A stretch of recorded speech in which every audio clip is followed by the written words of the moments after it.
Assalamualaikum warahmatullahi wabarakatuh. Perkenalkan, saya Nia Putri Maharani dari Prodi Tadris Matematika kelas C IAIN Kediri. Di sini saya akan menyampaikan hasil isi proposal penelitian yang sudah saya susun. Judulnya yaitu Keefektifan Pembelajaran Melalui Model Ekspositori dalam meningkatkan pemahaman konsep matematis siswa di SMPN 1 Wates. Yuk, langsung ke slide pertama. Baik, slide yang pertama adalah latar belakang. Di sini yang pertama adalah pemahaman konsep. Terus kita pecah menjadi siswa bisa dilatih dan dikembangkan pada proses pembelajaran, dan siswa masih menghafal daripada memahami konsep matematika. Terus, bagaimana keefektifan pembelajaran melalui model ekspositori dalam meningkatkan pemahaman konsep matematis siswa?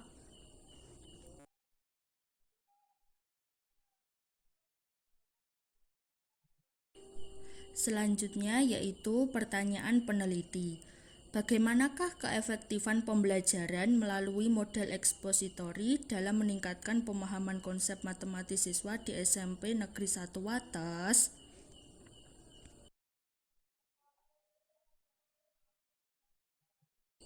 Slide selanjutnya yaitu kajian teori. Yang pertama, pemahaman konsep.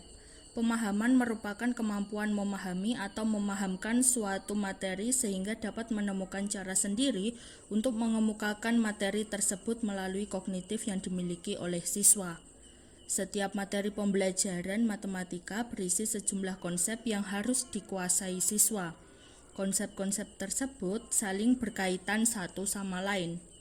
Beberapa faktor penyebab dari rendahnya kemampuan pemahaman matematis siswa Indonesia antara lain yaitu siswa terbiasa mempelajari konsep dan rumus-rumus matematika dengan cara menghafal tanpa memahami maksud, isi, dan kegunaannya. Mereka hanya fokus pada keterampilan berhitung seperti penjumlahan, pengurangan, perkalian, dan pembagian sejumlah bilangan. Itu menurut Reis dalam Aulia tahun 2013. Yang kedua, model pembelajaran.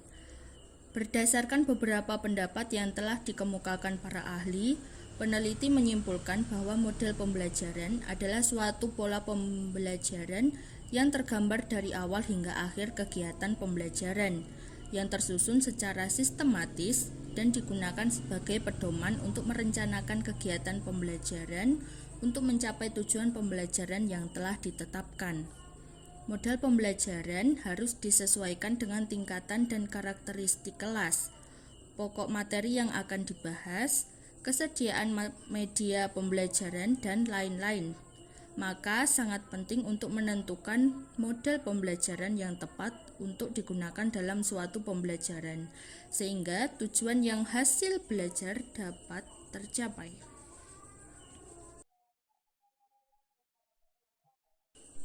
Yang ketiga, model pembelajaran ekspositori. Pembelajaran ekspositori adalah pembelajaran yang menekankan kepada proses penyampaian materi secara verbal dari seorang guru kepada sekelompok siswa, sehingga dapat menguasai materi pembelajaran secara optimal. Pembelajaran ekspositori berbeda dengan ceramah. Perbedaan pembelajaran ekspositori dengan ceramah adalah dominasi guru yang dikurangi. Pada pembelajaran ekspositori, guru hanya memberikan informasi pada waktu-waktu tertentu yang diperlukan pada siswa. Itu menurut Haris dan Jihad tahun 2008.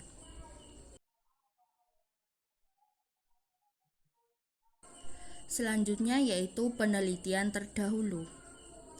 Ini untuk judul penelitian. Yang pertama, analisis pemahaman siswa pada materi lingkaran berdasarkan teori Van Hill, ditinjau dari hasil belajar kelas 8A SMP Negeri 3 Dongko Trenggalek semester genap tahun ajaran 2014-2015. 2015.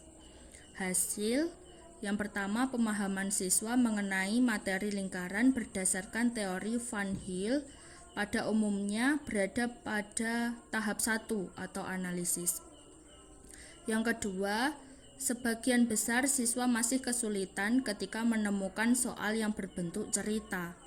Yang ketiga, pemahaman siswa berdasarkan teori Van Hill terhadap materi lingkaran belum ada yang berada pada tahap 4 atau akurasi atau keakuratan.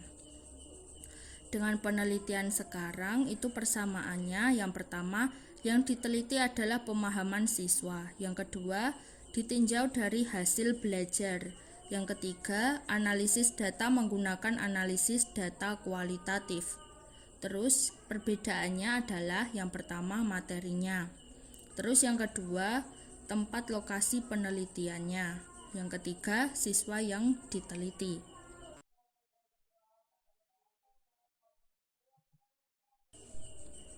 Penelitian terdahulu yang kedua untuk judulnya adalah pembelajaran matematika dengan pendekatan brain-based learning untuk meningkatkan kemampuan pemahaman prosedural dan pemahaman konsep matematika siswa kelas 10 Madrasah Aliyah. Hasil yang pertama adalah peningkatan kemampuan prosedural siswa setelah memperoleh pembelajaran matematika dengan pendekatan brain-based learning lebih baik daripada siswa yang memperoleh pembelajaran secara konvensional. Yang kedua, peningkatan kemampuan konsep matematis siswa setelah memperoleh pembelajaran matematika dengan pendekatan brain-based learning lebih baik daripada siswa yang memperoleh pembelajaran secara konvensional. Terus yang ketiga, siswa bersikap positif terhadap pembelajaran matematika. Pembelajaran matematika dengan pendekatan brain-based learning terdapat soal-soal kemampuan prosedural dan pemahaman konsep matematis. Dengan penelitian sekarang itu persamaannya, yang pertama meneliti tentang kemampuan pemahaman konsep matematika.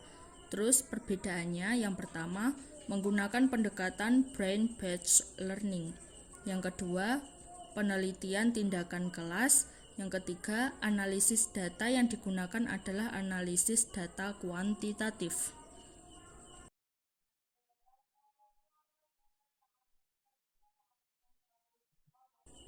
Slide selanjutnya adalah metode penelitian. Yang pertama, pendekatan dan jenis penelitian. Pendekatannya kualitatif, jenis penelitiannya yaitu deskriptif. Yang kedua, kehadiran peneliti. Sesuai dengan jenis penelitian ini yaitu kualitatif, maka kehadiran peneliti di tempat penelitian sangat diperlukan sebagai instrumen utama. Peneliti sebagai instrumen utama yang dimaksud adalah penelitian sebagai pengamat, pewawancara, pemberi tindakan, dan pengumpul data sekaligus sebagai pembuatan laporan hasil penelitian. Yang ketiga, lokasi peneliti. Penelitian ini dilakukan di SMPN 1 Wates. Sekolah ini berada di Jalan Raya Kediri nomor 3, Desa Wates, Kecamatan Wates, Kediri, Jawa Timur. Terus yang keempat, data dan sumber data. Data ada dua, yakni data primer dan sekunder.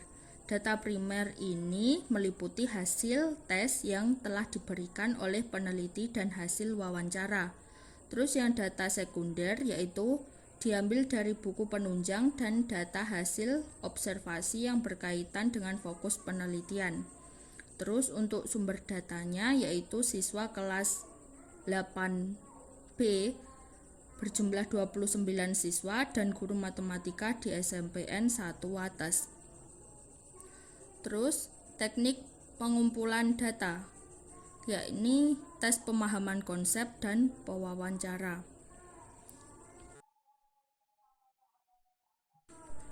Slide selanjutnya yaitu yang keenam untuk metode penelitian. Yang keenam adalah instrumen pengumpulan data, terdiri dari lembar tes pemahaman konsep dan pedoman wawancara. Terus yang ketujuh, pengecekan keabsahan data. Dalam penelitian ini menggunakan triangulasi metode. Artinya peneliti menggunakan metode pengumpulan data yang berbeda-beda untuk mendapatkan data dari sumber yang sama. Penelitian melakukan tes tertulis dan wawancara pada objek penelitian untuk membandingkan data yang diperoleh. Selanjutnya, teknik analisis data meliputi reduksi data, penyajian data, dan penarikan kesimpulan berdasarkan data yang telah disajikan. Lalu, tahap-tahap penelitian. Tahap-tahap penelitian ini mencakup yang pertama tahap perencanaan, yang kedua tahap pelaksanaan kegiatan penelitian, yang ketiga pengamatan, dan yang terakhir refleksi. Terima kasih, sekian dari saya. Apabila ada kurang lebihnya, saya mohon maaf. Wassalamualaikum warahmatullahi wabarakatuh.